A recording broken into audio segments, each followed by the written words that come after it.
মনে আছে এই সিনেমাটির কথা? ওম শান্তি ওম। আর শাহরুখ খানের দর্দে ডিস্কো।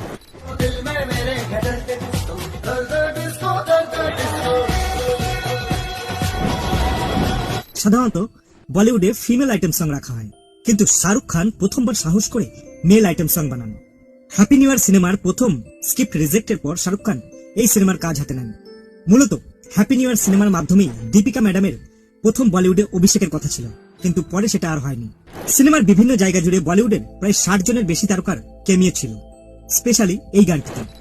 देखो देखो है शाम बड़ी दीवानी धीरे धीरे बन जाए ना कोई कहानी। গানটি শুট করতে মোট 6 দিন মতো সময় লেগেছিল। শোনা যায় এই গানটিতে যেসব তারকারা কেমিয়ে দিয়েছিল, শাহরুখ খান তাদেরকে উচ্চ দামের ফোন আর ঘড়ি গিফট করেছিল। সিনেমায় 70 দশকের যে গাড়িগুলো ব্যবহার করা হয়েছিল সেগুলো ছিল রাজেশ খান্না আর হেমা মালিনীর। এছাড়া ছবির আরেকটি গান ধুম তানানা গানে সুনীল দত্ত, রাজেশ খান্না আর জিতেন্দ্রকে ট্রিবিউট দেওয়া হয়। এমনকি এই সিনেমায় পপ সিঙ্গার সাকিরা কেমিয়ে দিতে চাইলেও বিভিন্ন সমস্যার কারণে সেটা আর হয়ে ওঠেনি। এছাড়া ছবির গল্পের সাথে দিব্যা ভারতীর বাস্তব জীবনের অনেক মিল রয়েছে। দিব্যা ভারতীর বাবার নাম ছিল ওম প্রকাশ। এই ছবিতে শাহরুখ খানের নামও ছিল ওম প্রকাশ। আসল জীবনে দিব্যা ভারতীর একজন বন্ধুর নাম ছিল সন্ধ্যা।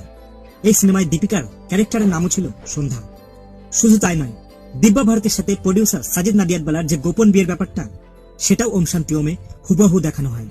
সিনেমা নিয়ে আরো মজার মজার গল্প শুনতে পেজটিকে ফলো করে রাখুন।